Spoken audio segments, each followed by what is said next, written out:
अभी मॉनसून पूरी तरह नहीं आया है, लेकिन देश के अलग अलग हिस्सों में बाढ़ और बारिश से तबाही की तस्वीरें आने लगी हैं। उत्तर प्रदेश से बिहार और बंगाल तक जिंदगी सैलाब से घिर गई है।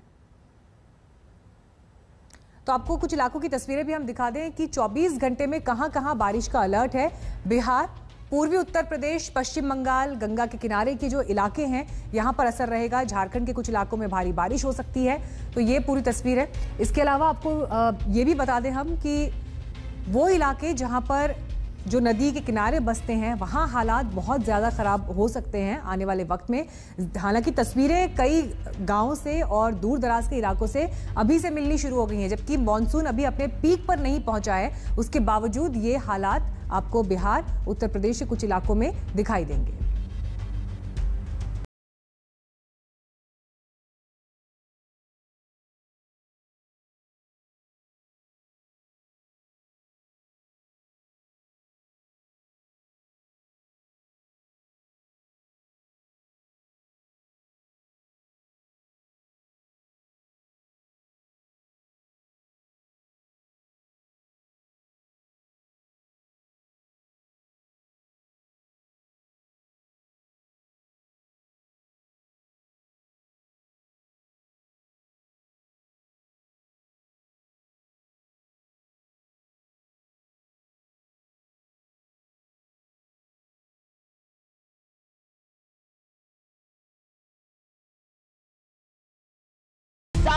बेघर,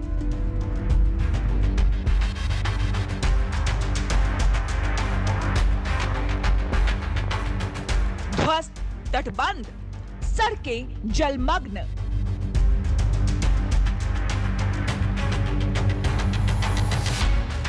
बाढ़ से तबाही, 50 गांवों ने ली जल समाधि।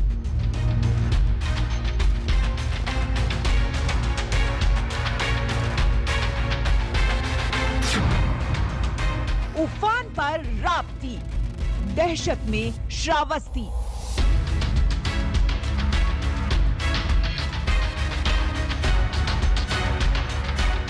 उफान पर नदी, बहा न ले जाए जिंदगी।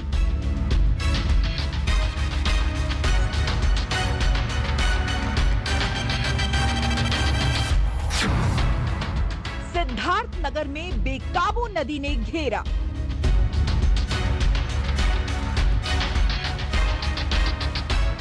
डूब गया घर बार, बांधों पर बसेरा।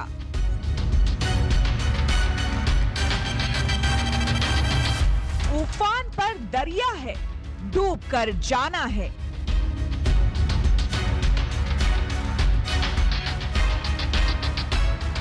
राहत की गुहार, बचा लो सरकार।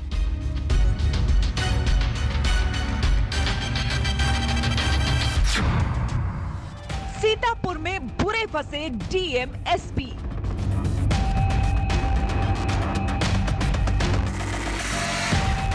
दलदल में फंसी अफसरों की कार। वाराणसी में मूसलाधार, शहर बेहाल।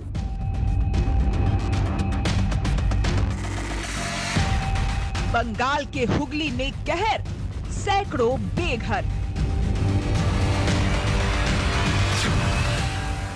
बेकाबू नदी, सैलाब में जिंदगी। एक बार फिर से यूपी और बिहार के लिए नेपाल से अलर्ट आया है। जब जब नेपाल में नदियां उफनती हैं तो बिहार, यूपी के गांव डूबने लगते हैं। नेपाल में बादल फटने से भारी तबाही मची। अब उत्तर प्रदेश और बिहार के सामने बाढ़ का संकट बढ़ गया है। पड़ोसी मुल्क है, यहाँ बारिश के बाद आई बाढ़ ने ऐसी तबाही मचाई कि चप्पा चप्पा इसकी गवाही दे रहा है। नेपाल में बाढ़ का मतलब है भारत में भी खतरा। जी हाँ, नेपाल में जब भी तबाही आती है हाहाकार बिहार से लेकर पूर्वी उत्तर प्रदेश में भी मच जाता है। और इस बार भी वैसा ही हुआ। आज हम आपको दिखाएंगे कि कैसे नेपाल का पानी बिहार और यूपी में कहर बरपा रहा है। लेकिन पहले नेपाल में आए जल प्रलय की एक एक तस्वीर दिखाते हैं। तस्वीरें नेपाल के सिंधुपल चौक की है। सैलाब बस्तियों के बीचों बीच बह रहा है। आप देख सकते हैं कि आधा मकान पानी में डूबा हुआ है। यहाँ सैलाब ऐसी तबाही लेकर आया है कि उसके निशान चप्पे चप्पे पर दिखाई दे रहे हैं। सैलाब बाइक को बहा कर ले गया, मकान ध्वस्त हो गए। देखिए कैसे सिलेंडर कीचड़ में धंसा हुआ पड़ा है। सैलाब के साथ इतनी मिट्टी आई कि मकान दुकान आधे आधे धंस गए। मध्य नेपाल की नदी में आए सैलाब से अब तक 7 लोगों की मौत हो चुकी है, जबकि 50 से ज्यादा लोग अभी भी लापता हैं। इसमें 3 भारतीय और कुछ चीनी नागरिक भी शामिल हैं। बाढ़ के पानी की तेज रफ्तार से कई पुल टूट गए हैं। मेलमची नदी के किनारे के बसे गांवों में करीब 300 झोपड़ियां बह गईं। निचले इलाके में करीब 200 घरों पर खतरा है। बड़ी संख्या में लोगों ने सुरक्षित स्थानों पर शरण ले रखी। अब आपको दिखाते हैं कैसे नेपाल में भारी बारिश और भयंकर बाढ़ के चलते उत्तर प्रदेश और बिहार के कई जिलों में बाढ़ का खतरा पैदा हो गया है। भारी बारिश के बाद नेपाल से गंडक नदी में 4,12,000 क्यूसेक पानी छोड़ा गया है।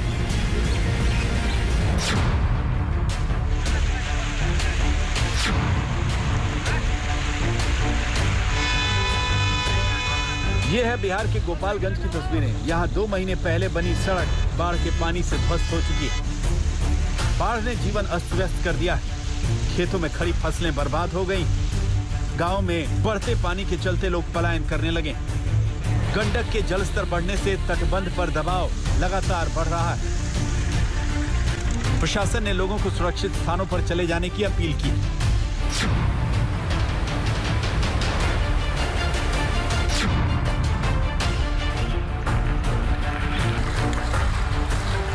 गंडक नदी तेजी से खतरे के निशान के ऊपर बह रही है। इसे देखते हुए सिंचाई विभाग ने अलर्ट जारी कर दिया है। हम आपको बता दें कि बिहार के वाल्मीकि नगर में तबाही मचनी शुरू हो गई। वाल्मीकि नगर में गंडक नदी पर बनाए गए बैराज के सभी 36 फाटक खोलने पड़े हैं। घर, मंदिर, सड़क और खेत सब कुछ पानी में डूबे हुए हैं। लोग घरों में कैद होकर रह गए हैं। कई गांवों में पूरी तरह से पानी घुस चुका है। पूरे जिले में जनजीवन अस्त व्यस्त हो चुका है।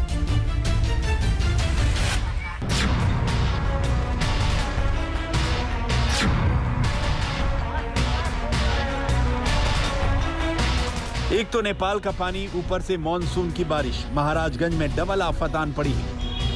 रोहिन, चंदन, प्यास नदी का जलस्तर खतरे के निशान के पार चला गया है, जबकि महाव और झरही नदी का बांध 4 जगहों पर टूटा है। पूरे महाराजगंज जिले में हाई अलर्ट जारी कर दिया गया है। खुद डीएम छाता लेकर बाढ़ ग्रस्त इलाकों का मुआयना कर रहे हैं। बाढ़ से निपटने के लिए डीएम ने कमान संभाली हुई।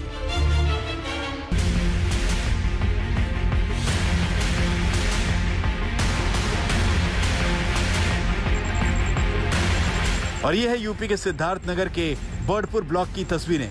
गांव में पानी घुस चुका है। घरों में पानी ही पानी है। कूड़ा और घोघी खतरे के निशान से ऊपर बह रही है। यहाँ पिछले 4 दिनों से लगातार बारिश हो रही है, जिससे हालात अब बिगड़ने लगे हैं। आज तक ब्यूरो। तो देश में बाढ़ से बेहद डर इसलिए भी लगता है क्योंकि हर साल बाढ़ के बाद जो विनाश होता है, कितने लोगों के बेघर होने की तस्वीरें सामने आती हैं। डूबते मकान, बहते पुल, तबाह होती फसलें।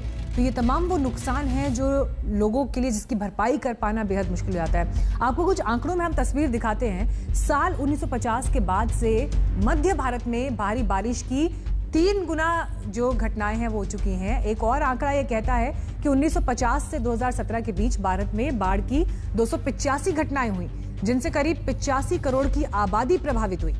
इनमें से करीब 2 करोड़ लोग बेघर हो गए तो करीब 71,000 लोगों की मौत हुई। इन तमाम घटनाओं से हुए नुकसान का मूल्य करीब $60 अरब आंका जाता है। इस संबंध में एक रिपोर्ट की माने तो पिछले 1 दशक में बाढ़ से होने वाला नुकसान करीब $3 अरब हर साल रहा है। बाढ़ की दहशत से भारत के अलग अलग राज्यों में समस्या सामने आकर खड़ी हो गई है। मॉनसून की शुरुआत देश के कई हिस्सों में हो चुकी है। उन्हीं में से एक है पश्चिम बंगाल। यहां से यास तूफान को गुजरे हुए अभी ज्यादा दिन नहीं हुए हैं और अब बाढ़ और बारिश ने लोगों की जिंदगी को मुश्किल में डाल दिया है।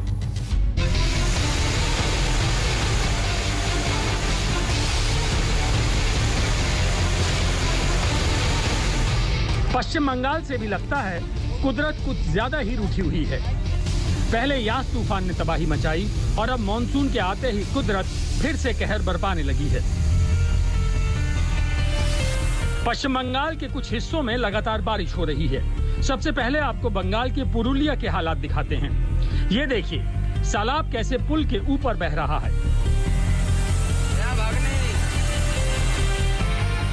गाड़ियां सालाब के बीच से होकर गुजर रही हैं, जबकि बहुत सारे लोग इंतजार कर रहे हैं कि वो पुल पार करने का जोखिम लें या ना लें। पुरुलिया में कई गांवों का संपर्क कट चुका है। करीब 20,000 की आबादी बाढ़ से प्रभावित है। हुगली जिले के आरामबाग में सैकड़ों की आबादी अभी से बाढ़ की त्रासदी झेल रही है। भारी बारिश के चलते रिहायशी इलाकों में पानी घुस गया है। बारिश के इस कहर से करीब 3,000 लोगों की आबादी प्रभावित है। आरामबाग इलाके में बहने वाली द्वारकेश्वर नदी धीरे धीरे खतरे के निशान से ऊपर बहने लगी है। অনেক হতে হয়েছে, নিচেতে ছিটে বেড়ার ঘর এমনি জল ঢুকে গেছে প্লাস ধরো আসনপত্র আছে সব ভেসে যাচ্ছে। বাচ্চাদের খাওয়া দাওয়ার অসুবিধা, কাজকর্ম এখন নেই, সেই জন্য বাঁধে উঠে আসতে। बाढ़ के चलते अब इलाके में रेस्क्यू ऑपरेशन किया जा रहा है और लोगों को ऊंचे और सुरक्षित स्थानों पर पहुंचाया जा रहा है। नगर पालिका, पुलिस, सिविल डिफेंस और डिजास्टर मैनेजमेंट की टीमें इलाके में राहत और बचाव का काम कर रही हैं। पिछले 2 दिनों से हो रही बारिश से पश्चिम बंगाल के बांकुड़ा में भी बाढ़ जैसे हालात बन गए हैं।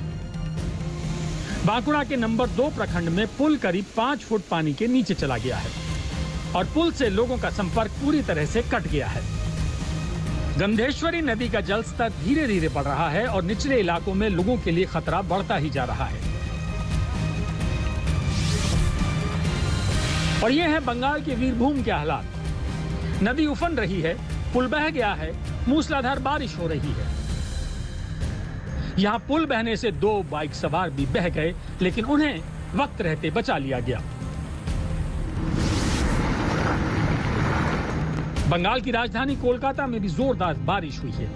कोलकाता के कई निचले इलाकों और सड़कों पर पानी भर गया। मौसम विभाग के अनुसार कोलकाता में गुरुवार सुबह 8:30 बजे तक 24 घंटे में 144 मिलीमीटर बारिश दर्ज की गई। बुधवार रात से काफी बारिश हो रही है कोलकाता में और हम देख पा रहे हैं यहाँ पे इस वक्त कॉलेज स्ट्रीट पर काफी पानी जमा हुआ है और जो गाड़ियां जा रहे हैं यहाँ पे वो काफी रिस्क लेके जा रहे हैं, क्योंकि कई गाड़ियां रास्ते पे ब्रेक डाउन उनका हुआ है और यहाँ पे देख पा रहे हैं कि लोग साइकिल से जा रहे हैं, लोग पैदल भी जा रहे हैं क्योंकि काफी पानी यहाँ पे जमा है। मानसून की पहली बारिश में ही कोलकाता जलमग्न हो गया और इसी के साथ कोलकाता नगर निगम की पोल भी खुल गई। मौसम विभाग ने अगले 24 घंटों तक बारिश जारी रहने का अनुमान जताया है। बंगाल की खाड़ी में बने निम्न दबाव के चलते दक्षिण पश्चिम मानसून पश्चिम बंगाल के ज्यादातर हिस्सों में पहुंच गया है। मौसम विभाग की माने तो अगले 3 दिनों में बंगाल के लगभग सभी जिलों में बारिश होने का अनुमान है। कोलकाता से प्रेमा राजाराम के साथ आज तक ब्यूरो। फिलहाल रुकें एक ब्रेक के लिए, फौरन लौटेंगे, देखते रहिए आज तक।